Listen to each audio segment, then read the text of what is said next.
पहिल्यांदा तर सगळ्यांना नमस्कार हो. आता आलोय मी साईटवर. काल आपले सगळे गाळे झाकून झाले होते आणि आज आपल्याला बांधायची होती सळी. आणि ह्या साईटवर आपली थोडी सळी शिल्लक होती, ती घ्यायची होती. परत तिथनं सळी उचलली आणि परत घेऊन चाललो साईटवर. आणि आपल्याला सळी तोडायला मशीन लागणार होती, ती गोडाऊनमध्ये होती. तिथं गेलो, परत सळीची मशीन घेतली, परत आणि आलो साईटवर. मशीन ठेवली आणि सळ्या सर्र करून घेतल्या आणि आपले बिमाचे कटिंग पण करून घेतले. इथनं आपल्याला वर द्यायचे होते.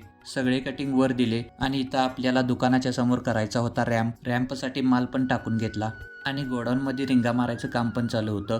त्या गाडीवरनं आणून टाकल्या आणि तिथनं गेलो मी पाणी आणायला. पाणी भरलं, पाणी आणून साईटवर ठेवलं आणि परत वर आलो. पहिला बीम बांधायला सुरुवात केली. परत तिथनं आणि आलो खाली इकडं रॅम्पचं काम पण चालू झालं आणि आपला कॅन फुटला होता. त्याला वेट्रा आणि सिमेंट लावलं, देसी जुगाड केला आणि परत आलो वर. इकडं आपली 3 बिमं बांधून झाली होती आणि इकडं आपला रॅम्प पण वतून झाला होता पूर्ण.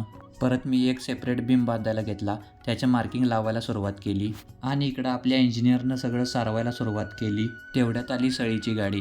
आपल्याला स्लॅबला सळी लागणार होती, त्यामुळं सळी मागवली होती आणि परत ती तिथनं उतरून पण घेतली आणि आपली आता सगळी बिमं पण बांधून झाली होती आणि सगळीकडे ऑइल पण लावून झालं होतं. चला तर भेटूया पुढच्या ब्लॉगमध्ये. व्हिडिओ आवडला असेल तर लाईक, फॉलो, शेअर नक्की करा.